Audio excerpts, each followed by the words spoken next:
नज़रीन, हर गुजरते घंटे के साथ इस जंग को कंटेन करने के, रोकने के जो चांसेस हैं, जो अपॉर्चुनिटीज हैं, वो लिमिट होती चली जा रही हैं और खत्म होती चली जा रही हैं। और हम मजीद खौफनाक से खौफनाक हालात की तरफ जब जा रहे हैं और अनफॉर्चुनेटली हम एक न्यूक्लियर कैटास्ट्रॉफी की तरफ बढ़ रहे हैं और एक ऐसी ही कैटास्ट्रॉफी की तरफ कि अमेरिका जमीनी फौज भी उतार सकता है, उसकी तरफ भी हम जब बढ़ रहे हैं। उसकी वजह यह है कि अमेरिका और इसराइल अपने अहदाफ हासिल करने में बिल्कुल फेल हैं और करीब करीब ही ईरान के हवाले से ऐसा कुछ नजर नहीं आ रहा कि वो 5 दिनों के बाद जब वो कोलैप्स हो जाएगा, ऐसा भी कुछ नजर नहीं आ रहा। ये बिल्कुल अब पता चल रहा है कि ईरान कई हफ्तों तक जब रिस्पॉन्ड कर सकता है तो इसमें इनका डैमेज बहुत हो रहा है।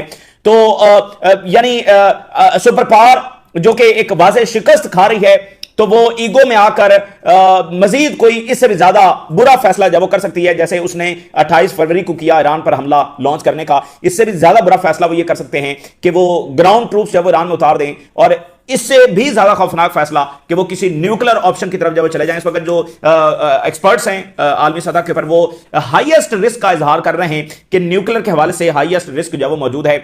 और उधर देखें लिंडसे ग्राम जब वो गुस्से में है, कहता है जी यूएई और सऊदी अरेबिया जब वो हमला क्यों नहीं कर रहे ईरान पर।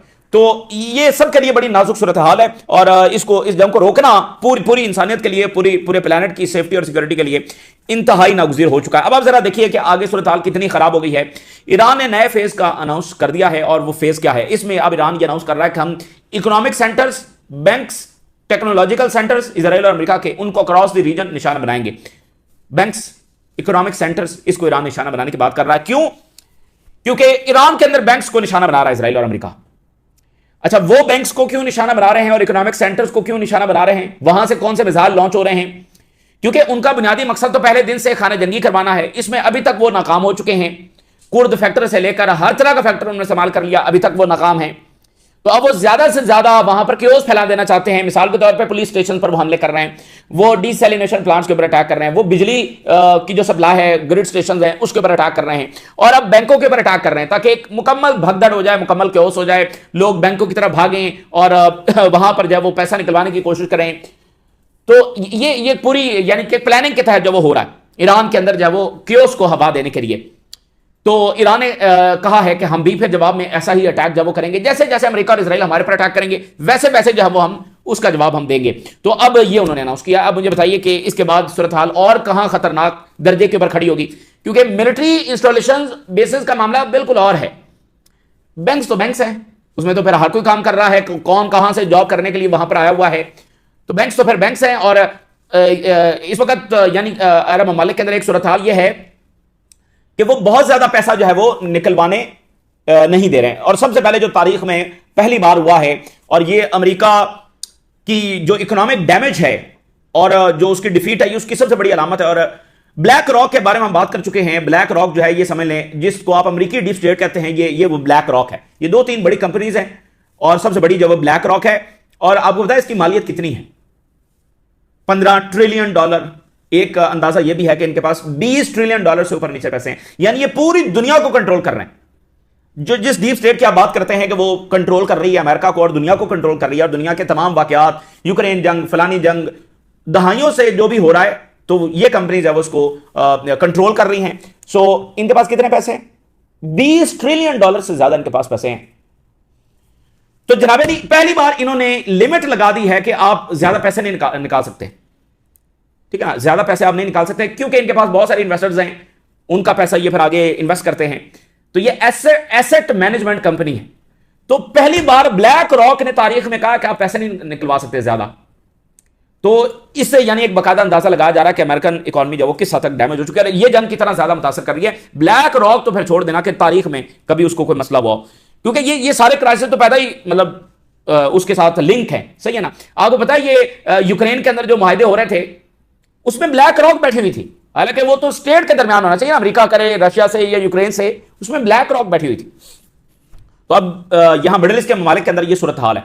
अब बैंक्स के ऊपर इकोनॉमिक और टेक्नोलॉजिकल फैसिलिटीज, डेटा सेंटर्स फलाना, तो उसके बाद सूरत हाल कहां खड़ी होगी। और अगली बात देखिए, यूएस एम्बेसी इन इराक, उसने ये अनाउंस किया है कि देयर इज अ रिस्क कि अबडक्शन हो सकती है, अगवा किया जा सकता है नेशनल्स को।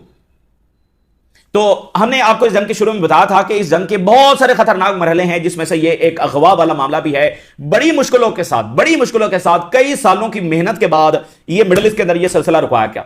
कोई यूरोपीय शहरी है उसको अगवा कर लिया गया है, कोई अमेरिकी शहरी है उसको अगवा कर लिया गया। आपको पता है डिफरेंट मिलिशियाज एग्जिस्ट करती हैं, डिफरेंट ग्रुप्स हैं वो एग्जिस्ट करते हैं। वो किसी गैर मुल्की शहरी को, किसी एशियन को, किसी यूरोपियन को, किसी अमेरिकन को जब वो अगवा कर लिया, फिर उसके बदले में ताइवान लिया। ज्यादातर यानी अमेरिकी और यूरोपियन जो नेशनल्स हैं उनको अबडक्ट किया जाता रहा है इन तमाम सालों में। और आज इराक की जो एम्बेसी है अमेरिका की, वो एक बार फिर ये अनाउंस कर रही है। ये इस जंग का रिजल्ट है और ये ट्रंप ने अचीव किया, यानी उसने इस खित्ते को गैर महफूज बना दिया अपने ही लोगों के लिए जो यहां पर मौजूद थे, बिजनेस कर रहे थे, काम कर रहे थे।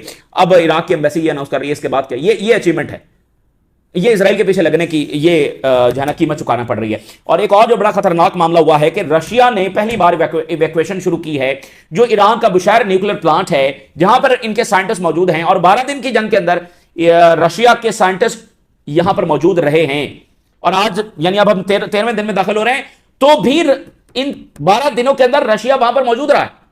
इतनी भयानक जंग में भी वो मौजूद रहे। इस वक्त वो इनखला कर रहे हैं। 150 के करीब उनके एम्प्लॉयज हैं जो यहां से इनखला कर रहे हैं, जिसमें साइंटिस्ट हैं, इंजीनियर्स हैं, बाकी लोग हैं। सो इसको एक बहुत बड़े सिग्नल के तौर पर देखा जा रहा है कि या तो इस न्यूक्लियर प्लांट के ऊपर अटैक होने जा रहा है या यहां पर कोई न्यूक्लियर का खतरा मौजूद है। क्योंकि प्यूटन की ट्रंप के साथ बात हुई और प्यूटन ज़ाहिर इसमें इन्वॉल्व है, उनको पता है क्या होने जा रहा है क्या नहीं होने जा रहा। तो इसको एक बहुत बड़े सिग्नल के तौर पर देखा जा रहा है और बड़े खतरे के तौर पर देखा जा रहा है। उधर से खतरा है एटमी हमले का और उधर से ये हो रहा है। प्रोफेसर जेफरी जो हैं वो ये कह रहे हैं कि ये अगर इस जंग को फौरी तौर पर ना रोका गया तो मैं इसे एक आलमी जंग के अंदर कन्वर्ट होता हुआ देख रहा हूं। और बल्कि वो कह रहे हैं मैं तो इसको एक आलमी जंग ही देख रहा हूं। और इसी दरमियान जब वो अबनाए हुर्मुज़ जो है वो एक मुकम्मल बैटलफील्ड बना हुआ है, मुकम्मल मैदानी जंग बना हुआ है। अभी 3 जो वहां पर कार्गो शिप्स हैं उनको निशाना बनाया है ईरान ने और वो बिल्कुल तबाह हो गए, जिसमें एक खबर काफी ज्यादा चल रही है जो थाईलैंड के हवाले से। तो देखिए ये जो शिपिंग का बिजनेस है ना, इसमें उस कंपनी का, शिपिंग कंपनी का ओनर कौन है, सामान किसका जा रहा है, फिर एक शिप के ऊपर बहुत सारे कंटेनर्स होते हैं। यानी जरूरी नहीं कि एक शिप के ऊपर सिर्फ एक मुल्क का सामान जा रहा हो और क्रू को कोई और है, मालिक कोई और है, सामान किसी का जा रहा है। तो ये शिपिंग बिजनेस इस तरह से होता है। जरूरी नहीं कि वहां पर थाई क्रू है तो वो उन्हीं का होगा, या अगर उनका भी है तो यानी अगर वो क्या इसराइल के लिए लेकर जा रहे हैं या अमेरिका के लिए लेकर जाने, व्हाटएवर। ईरान ने अनाउंस किया है कि स्ट्रेट ऑफ हॉर्मुज़ बंद है और हमारे लिए क्योंकि हमारे ऊपर अटैक हुआ है तो हम अपने डिफेंस में किसी भी हद तक जब जाएंगे। तो ये बहरहाल अब देखिए ना, ईरान के जो नेवी के लोग हैं जो जंग का हिस्सा भी नहीं थे, उनको वहां पर जब वो श्रीलंका के करीब निशाना बनाया गया और उसको फिर बचाया भी नहीं गया। अच्छा, तो ये जो हुर्मुज़ है ये मैदानी जंग बना हुआ है। IRGC ने ये कहा है कि बी रेडी कि ऑयल प्राइसेस जब $200 पर बैरल के ऊपर जाने वाली हैं। और उन्होंने कहा है कि ये जो मसनूई इकदाम उठाए जा रहे हैं जंग को ऑयल प्राइसेस को नीचे लाने के, ये काम नहीं करेंगे। क्योंकि आपको पता ना कि ऑयल इस वक्त थोड़ा सा नीचे आया है, वो इस वजह से नीचे आया है कि ट्रंप ने स्टेटमेंट जारी की कि जंग रुकने जा रही है। और दूसरा यह है कि जो रिजर्व है G7 ने, बाकी मुल्कों ने वहां से ऑयल निकालना शुरू कर दिया है। मिसाल के तौर पर G7 की वहां से जो ऑर्डर सामने आ रहा है, उन्होंने 400 मिलियन बैरल जब वो ऑयल रिजर्व में से निकाल रहे हैं। उनके पास 1.2 बिलियन बैरल ऑयल है, जिसमें से 400 मिलियन जब निकाल रहे हैं। और ये रिजर्व वो है जिसको सिर्फ उस सिनेरियो में निकाला जाता है कि जिसमें बिल्कुल बदतरीन सूरत हाल हो, सिर्फ उस सूरत में निकाला जाता है। ये जो वो निकाल रहे हैं ये भी 4-5 दिनों का होगा, क्योंकि एवरी डे जो उनका यूज है वो 30 से 35 मिलियन बैरल है। तो ये 400 के करीब उन्होंने निकाला है। तो इस तरह से वो रिजर्व में से ऑयल निकाल कर जो है वो ऑयल प्राइसेस को नीचे लाने की कोशिश कर रहे हैं। तो IRGC का ये काम नहीं करेगा और आप देखेंगे कि बहुत जल्द जब 200 के ऊपर ऑयल खड़ा होगा। और ऑयल तो ये निकाल रहे हैं, लेकिन गैस का क्या करें? गैस के इतने बड़े रिजर्व नहीं है। वो बरतानिया के पास 2 दिनों की गैस पड़ी हुई थी, अब वो पता नहीं वहां से क्या खबर आती है, 2 दिन मुकम्मल होने वाले हैं। तो ऑयल तो पड़ा हुआ है, गैस की इतनी स्टोरेज नहीं है इनके पास। तो गैस का जब वो क्या करेंगे, ये अफोर्डेबल नहीं है। और खुद कल जो आरामको की स्टेटमेंट आई है कि बड़े तबाहकुन असरात जब आने वाले। तल अवीव में मैसिव एक्सप्लोजन हुए, बहुत बड़े धमाके जब तल अवीव में हुए हैं। और आप जरा देखिए कि सूरत हाल वहां पर यह बनी हुई है कि भगदड़ के अंदर जो ताजा तरीन ईरान ने अटैक किया है, भगदड़ के अंदर 30 के करीब कैजुअलिटीज हुई हैं इजरायली सेटलर्स की, सिर्फ शेल्टर्स की तरफ भागते हुए। मिसाइल ड्रोन्स टकराने की अलग हैं, ये सिर्फ शेल्टर्स की तरफ भागते हुए। और उनकी आबादी कितनी है? थोड़ी सी आबादी है। थोड़ी सी आबादी में भी सूरत हाल ये है। ईरान से तो अभी तक कोई खबर नहीं आई कि भगदड़ में जो है वो अब 7 लाख तो लेबनान से उनका जो है वो डिस्प्लेसमेंट हो रही है। तो इसके साथ आज जो वहां से स्टैट सामने आ रहे हैं कि मिलियंस ऑफ इजरायली सेटलर जो हैं वो शेल्टर्स के बगैर वहां पर मौजूद है, उनके लिए शेल्टर्स अवेलेबल नहीं है, ये इनकी तादाद है वो मिलियंस के अंदर है। लेकिन सबसे जो बड़ी खबर है वो तो कायरो से आ रही है, वो तो मिस्र से आ रही है। मिस्र क्या कह रहा है? मिस्र कह रहा है कि वक्त आ गया है कि हम अरब आर्मीज बनाएं। 2015 में मिस्र ने एक प्रपोजल दिया था अरब आर्मीज बनाने का, जिसको अरब वर्ल्ड ने जब वो इग्नोर कर दिया, रिजेक्ट कर दिया। फिर जब कतर पर अटैक हुआ है तो मिस्र के सदर गए हैं और उन्होंने ये बात आगे बढ़ाने की कोशिश की कि हमें अपनी सिक्योरिटी का कुछ करना होगा, जिसको मिडिल ईस्ट के गल्फ के दो ममालिक ने इस प्रपोजल को रिजेक्ट कर दिया। और मिस्र के जो सदर हैं वो काफी ज्यादा नाराज होकर वहां से वापस आए और फिर उन्होंने सऊदी अरेबिया के साथ एक अलायंस और ये बातचीत आगे बढ़ाई और तुर्की के साथ। तो अब मिस्र ने यह बात की है अरब ममालिक को कि वक्त आ गया है कि जो 2015 का हमने प्रपोजल दिया था उसके तहत हमें अरब आर्मीज बनाने की जरूरत है। हम अमेरिका जो है वो हमारी सिक्योरिटी नहीं कर सकता। तो ये जंग आज बंद हो जाए, जब भी ये बंद हो, और इसको फौरी होना चाहिए। अमेरिका जो इसमें सबसे बड़ा नुकसान अपना कर गया है वो ये ट्रस्ट है जो उसने लूज कर दिया है। और इस जंग के बाद जो भी इसके रिजल्ट्स हैं, दुनिया पहले जैसी हरगिज नहीं होगी। अच्छा, अब ये जंग मुसलसल फैल भी रही है और रोमानिया जो कि नेटो कंट्री है, यूक्रेन के साथ है रोमानिया, और यहां पर सबसे बड़ी बेस नेटो की यानी वो बना रहे हैं। इससे पहले जर्मनी में है लेकिन अब वो रोमानिया में बना रहे हैं। तो रोमानिया ने अनाउंस किया है कि अब अमेरिकी जो फ्यूल टैंकर्स हैं, एयर फ्यूल टैंकर्स हैं, वो यहां पर उतर सकते हैं और हमारी बेसेस इस्तेमाल कर सकते हैं। ये बड़ी डेंजरस बात है। इससे जंग जो है वो यानी बाकायदा एक आलमी जंग बन रही है। अच्छा, अब ये ब्लैक सी के ऊपर है, यानी टर्की के साथ ब्लैक सी के ऊपर जो है वो एक तरफ यूक्रेन, एक तरफ रोमानिया। तो अब ये यानी मिडिल ईस्ट के अंदर क्या अमेरिका को कोई ऑयल टैंकर्स वहां पर उनके नहीं उतर पा रहे, कोई एयर फ्यूल टैंकर्स किसी बेस पर नहीं उतर पा रहे, उनको रोमानिया जाना पड़ रहा है। वो तुर्की से ऊपर और ब्लैक सी के ऊपर रोमानिया, फिर वहां से वापस आएंगे। तो ये बड़ी इंपॉर्टेंट बात है कि यूरोप ही नहीं, भाई यूनान में उतर जाएं, कोई साइप्रस में उतर जाएं, वहां भी नहीं। कहां जा रहे हैं? रोमानिया जा रहे हैं, यूक्रेन के पास करीब। वहां से वो होकर जब वो एयर फ्यूल टैंकर्स वापस आया करेंगे। तो यहां पर जो ईरान ने इन तमाम अमेरिकी बेसिस के ऊपर जो फ्यूल डिपोज थे, जो बेसिस के ऊपर फ्यूल डिपोज होते हैं, उनको जो डैमेज किया है, उससे अमेरिका को बड़ी ऑपरेशनल प्रॉब्लम्स आ गई हैं। और अब वो उनको रोमानिया की और यूरोपियन करीब बेसिस भी नहीं, साइप्रस भी नहीं, इवन इजरायली बेसिस भी क्या इस हवाले से काम नहीं कर पा रही। तो ऑपरेशनल जो प्रॉब्लम्स हैं वो आ गई हैं और जंग ड्रैग हो रही है दूसरे मुल्कों तक। अब रोमानिया भी इस जंग के अंदर आ गया। क्या देखें, ईरान ने क्या कहा, जहां जहां अमेरिकी तारे उड़ेंगे वो बेस हिट होगी। तो अब तो रोमानिया से उड़ रहे हैं, तो रोमानिया के पर क्या ईरान जाएगा? अच्छा, और किम जोंग उन जो है उनका मैसेज आया, उन्होंने कहा दुनिया को एक गैंगस्टर की तरह चलाया जा रहा है और हम जो है जंग शुरू तो नहीं करना चाहते, लेकिन हम जंग अवॉइड भी नहीं करना चाहते। हमारी कोई दिलचस्पी नहीं है जंग में, लेकिन अब हम इस जंग को ज्यादा अवॉइड भी नहीं करना चाहते। जो दुनिया का हाल अमेरिका और इजराइल ने कर दिया है, अब हम ज्यादा देर बाहर बैठना जो है वो लगता है अफोर्डेबल नहीं है। सो हम जंग को अब अवॉइड भी नहीं करना। ये किम जोंग उन का बड़ा मानी खेज जब स्टेटमेंट सामने आ रहा है और ईरान के लिए उन्होंने मुकम्मल सपोर्ट का ऐलान किया। उन्होंने कहा ये गैर कानूनी जंग है जो ईरान पर मुसल्लत की गई है और सुप्रीम लीडर का हम जब वो मुकम्मल तौर पर एहतराम करते हैं और उनको सपोर्ट करते हैं। सो हेडलाइंस अब आप जरा देखिए कि the risk of US nuclear attack on Iran is currently viewed by expert as a high risk.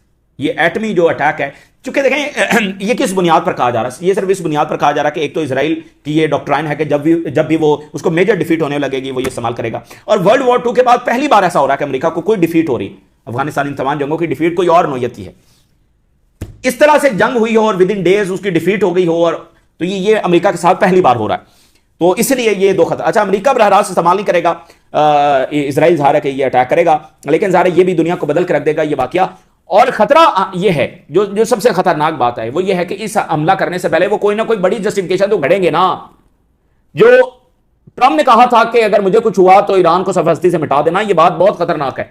और आप ज़ायनिस्टों को जानते हैं, वो किसी भी हद तक जाने के लिए हमेशा तैयार रहते हैं। तो वो कोई ना कोई ऐसा वाकया जरूर करेंगे अगर ये इस तरह मामला जाता है, तो वो कोई बड़ी से बड़ी जस्टिफिकेशन जब वो घड़ने की कोशिश करेंगे। अच्छा, अब जनाब अली ईरान ने ये कहा है, IRGC ने कहा कि इस जंग की तैयारी तो हम 1980 से कर रहे थे, 80s से हम इस जंग की तैयारी कर रहे थे। ठीक हो गया। अब उन्होंने इक्वेशन जो कल ईरान के स्पीकर ने अनाउंस की कि आई फॉर आई, आंख के बदले आंख, आपने इक्वेशन सुनी हुई है, तो ये ईरान ने अनाउंस की। अच्छा, ये वैसे एग्जैजरेटेड इक्वेशन है, क्योंकि जब आप सुपर पावर से लड़ रहे हैं तो आप ऐसी इक्वेशन को कैसे मेंटेन रख सकते हैं? भाई वो तो बहुत ताकत है उनके पास, वो तो कहीं भी जाकर हिट कर सकते हैं। आप तो फिर बदले में उस दर्जे का टारगेट हिट नहीं ना कर सकते। वो आपके लीडरशिप को निशाना बना सकते हैं, आप तो फिर उनकी लीडरशिप को निशाना नहीं बना सकते, या इसके अलावा और टारगेट्स हैं। तो ईरान ने कह दिया कि हम तो IFRI है ये इक्वेशन लागू कर रहे हैं, तो इसको एक समझा गया कि भाई ये एग्जैजरेटेड बात। लेकिन अब वो ईरान ने लागू कर दी है और बता दिया है, ऑयल के ऊपर हमला हुआ तो ऑयल के ऊपर कर दिया है, अब उनके बैंक्स के ऊपर अटैक हुआ है तो वो कह रहे हैं हम बैंक्स के ऊपर करेंगे। Iran declares US Israeli economic banking interest in region are targets. ये इतनी खौफनाक बात है क्योंकि इसके बाद बिल्कुल मामला सडनली बदल सकते हैं, खराब हो सकते हैं, क्योंकि अब ये बैंक्स कहां पर हैं, मिडिल ईस्ट के ममालिक के अंदर है ना, वहां पर हिट करने की बात हो रही है। और बाकी इकोनॉमिक इंटरेस्ट वो तरह तरह के, कोई होटल है भाई, कुछ भी बिजनेस है, कोई कंपनी है, उसका कोई इंफ्रास्ट्रक्चर है, कोई डेटा सेंटर्स हैं, कंपनीज के कितने कितने ऑफिस होते हैं, कितने कितने उनके हेडक्वार्टर्स होते हैं, बिल्डिंग्स होती हैं, तो वो सारे के सारे कह रहे हैं हमारा ये टारगेट है। तो इसके बाद ज़ाहिर इन मुल्कों के अंदर भी सूरत हाल काफ़ी ज़्यादा और बेचैनी फैलेगी कि भाई अब तो कोई भी टारगेट जब निशाना बन सकता है। तो इसलिए अब पाकिस्तान, सऊदी अरेबिया, चाइना, ये सारे मुल्क, तुर्की बड़ी कोशिश करें। अभी पाकिस्तान के प्राइम मिनिस्टर और ईरान के जो सदर हैं उनका आपस में रब्ता हुआ है, इस जंग को जो किसी तरीके से रोका जाए। और ईरान का मौक़िफ़ यह है कि जिन्होंने शुरू किया उनको जाकर कहेंगे रोकें, तो हमने तो ये जंग शुरू भी नहीं की है। So Iran war brings new attacks on commercial ships and Dubai airport as Tehran warns banks are next. और इसको फिर जो टर्किश मीडिया उसने लिखा कि Iran military threatens attacks on US Israeli banks after strike on Iranian banks. Iran के banks पर attack हुआ है, इसके जवाब में वो ये सारा कर रहे हैं। So all the financial centres, Israel के और अमेरिका के टेक्नोलॉजिकल सेंटर्स और उनका इंफ्रास्ट्रक्चर, ये तो बहुत वाइड टारगेट्स है ना, ये कोई एक आध बिल्डिंग तो नहीं है भाई। इकोनॉमिक जो और फाइनेंशियल सेंटर्स हैं वो सिर्फ बैंक्स नहीं है, उसकी लंबी कतार है, लंबी लिस्ट है। तो ये जंग बहुत ज्यादा खौफनाक होने जा रही है अगले घंटों के अंदर। और इसी दरमियान एक और बात बड़ी इंपॉर्टेंट है, अमेरिका में ब्रीफिंग हुई है और ब्रीफिंग दी गई है सेनेटर्स को और उनको बताया गया है कि सूरत हाल कहां पर खड़ी हुई है और आगे किस तरफ जा सकती है। तो इन सेनेटर्स की जानिब से बहुत ज्यादा तशवीश का इजहार किया गया और इन्होंने कहा है कि अमेरिका एक मुश्किल तरीन सूरत हाल से इस वक्त दो चार हो चुका है और ट्रंप इंतजामिया की कोई प्लानिंग नहीं थी इस जंग की। US senators says after briefing Trump has no clear plan for war on Iran. ये ब्रीफिंग के बाद वो बात कर रहे हैं, कोई प्लान ही नहीं है। अमेरिकी सेनेटर्स ने ईरान जंग से मुतालिक जो क्लासिफाइड ब्रीफिंग है उसको इंतहाई डिसअपॉइंटेड और इंतहाई अनसेटिस्फाइड, गैर तसल्ली बख्श जब करार दिया और कहा कि मिडिल ईस्ट के अंदर जो हमारी फोर्सेस तैनात हैं उनको शदीद खतरात लाहक हैं। और उन्होंने कहा कि I am in very much anger and disappointed, मैं बहुत गुस्से में हूं और बहुत मायूस हूं। और उन्होंने यह भी कहा कि शायद हम ग्राउंड ट्रूप्स ईरान में भेजने की तरफ जब वो बढ़ रहे हैं। I am extremely angry after this briefing, it seems कि we are heading toward sending ground forces in Iran. हम उस सूरत हाल की तरफ बढ़ रहे हैं कि अब हमें ग्राउंड फोर्सेज ईरान में भेजना पड़ेंगी। और वो कह रहे हैं ये बहुत खौफनाक सूरत हाल है और हमें इस जंग को रोकने का रास्ता निकालना होगा। और जरा ये अमेरिकन मीडिया की हेडलाइन देखिए, Iran is no Iraq, it's much worse than that. यानी वो ग्राउंड ट्रूप्स भेजने की तैयारी कर रहे हैं। अमेरिकन मीडिया लिख रहा है ये ईरान जब वो इराक नहीं है, बल्कि ये उससे भी बदतरीन सूरत हाल पैदा होगी अमेरिका के लिए, इराक से भी ज्यादा बदतरीन सूरत हाल जब पैदा होगी। और किम जोंग उन ने कहा कि ईरान पर इजरायली हमला गैर कानूनी है, हम जंग नहीं चाहते लेकिन हमारा इससे बचने का भी कोई इरादा नहीं है। दुनिया गैंगस्टर तर्ज की मंतक पर चलाई जा रही है और सिर्फ वही ममालिक महफूज रख सकते हैं जिनके पास बेपनाह ताकत हो। ये देखिए, ये जो इनका रवैया है इजराइल और अमेरिका का और यूरोपियंस की हिपोक्रेसी है, ये दुनिया को न्यूक्लियर बनने की तरह जब धकेल रही है। तो उन्होंने कहा कि ईरानी अवाम के जो नए सुप्रीम लीडर को उन्होंने इलेक्ट किया है, हम उस राय का बिल्कुल एहतराम करते हैं। और इसी के साथ नाज़रीन आप देखिए कि 3 बड़े शिप्स हैं जिनको यहां पर निशाना बनाया गया है स्ट्रेट ऑफ हॉर्मोज के अंदर। अब ये कार्गो शिप्स हैं जो कि यहां पर हिट हो रहे हैं। और ईरान के जो आर्मी चीफ हैं उन्होंने कहा है कि डिफेंस हमारा जारी रहेगा। अच्छा, अभी कुछ देर पहले वहां पर फ्यूनरल हुआ है, जो मर्टार कमांडर्स हैं उनका फ्यूनरल हुआ जिसमें आर्मी चीफ ने जब शिरकत की है। तल अवीव की आखिर में जरा सूरत हाल देख लें। अब ये तमाम बड़ा मीडिया बता रहा है कि तल अवीव में रॉकेट्स और मिसाइल आकर गिर रहे हैं, मैसिव एक्सप्लोजन सुने गए हैं, मल्टीपल कैजुअलिटीज और वाइड स्प्रेड डैमेज बिल्डिंग्स के ऊपर देखा जा सकता है। और जो इमरजेंसी सर्विसेज हैं they are rushing to the affected areas, यानी एम्बुलेंसेज की उस तरफ जो वो रश कर रही हैं। और ईरानियन मिसाइल जो है वो तल अवीव के अंदर बेसेस से भी आकर टकरा रहे हैं और रमत गान का जो इलाका है वहां पर आकर वो गिरे हैं। और कुछ इसराइली लिख रहे हैं जो वेस्टर्न नेशनल्स हैं, तो उन्होंने इसराइल से निकलने के बाद ये लिखा है कि वेस्टर्न मीडिया जितना नुकसान इसराइल का बता रहा है, नुकसान उससे कहीं ज्यादा है, इसराइल के हालात उससे कहीं ज्यादा खराब हैं। My family lives in Tel and they know the situation of whole country. तो असल में जितनी हलाकतें हुई हैं इससे कहीं ज्यादा लोग जब वो मारे गए हैं और बहुत ज्यादा तबाही हुई है और आयरन डोम वगैरह ये सब नाकाम हो चुके हैं और ऐसा लगता है कि ईरान इस जंग को जीत जाएगा। देखिए बात यह है कि अमेरिका इस जंग को जीत नहीं सकता और ईरान इस जंग को हार नहीं सकता, ठीक है ना, ये इक्वेशन बनती हुई नजर आ रही है। देखें ईरान का इतना नुकसान हो रहा है तो ईरान का डैमेज हो रहा है ना, वो तो ये नहीं चाहता था कि वो इस जंग में जाए और उस अपनी बढ़ती हुई तरक्की को रोक ले, बिल्कुल ईरान नहीं चाहता था, बल्कि ईरान तो अपने अंदर रिफॉर्म्स कर रहा था। तो अब सिर्फ ईरान ये यकीनी बना रहा है कि वो इस जंग में हारेगा नहीं, बस वो ये यकीनी बना रहा है और इस बात को यकीनी बना रहा है कि वो इजराइल को जीतने नहीं देगा।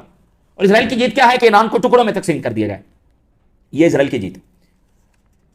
तो वहां पर बहुत ज्यादा कैजुअलिटीज जब हो रही हैं। 3.2 मिलियन इजरायली विदाउट शेल्टर्स रह रहे हैं। ये आज जो उनकी पार्लियामेंट में ब्रीफिंग हुई है उससे ये बात सामने रही। 3.2 मिलियन इजरायली शेल्टर्स के बगैर जब वो रह रहे हैं।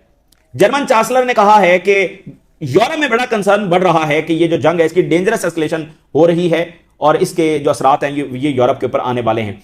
तो बात यह है कि गजा पर इनको कोई तशवीश नहीं हुई और उस वक्त इन्हीं जर्मन चांसलर ने कहा था Israel is doing dirty work for us. आज कह रहे हैं बड़ा कंसर्न है इस जंग से। तो कंसर्न क्यों है? क्योंकि देखें बात वाज़ेह है कि इनका नुकसान हो रहा है, इसलिए कंसर्न है। अगर ये जंग सिर्फ ईरान में महदूद रहती, जितने मर्जी लोग वहां पर मारे जाते, जो मर्जी ईरान की तबाही बर्बादी फेर देते और वर्ल्ड इकोनॉमी को कोई नुकसान ना होता, स्ट्रेट और हॉर्मोज को कोई मसला ना होता, इनको कोई मसला नहीं था। इनको सिर्फ मसला यह है कि अब जो ईरान आगे से जवाब दे रहा है वो इनके गले पड़ रहा है, ये मसला। ये ताज़ा तरीन डेवलपमेंट्स जो आपके साथ शेयर किया, आपने राज से रोका करें। इजाज़त दीजिए, अल्लाह हाफ़िज़।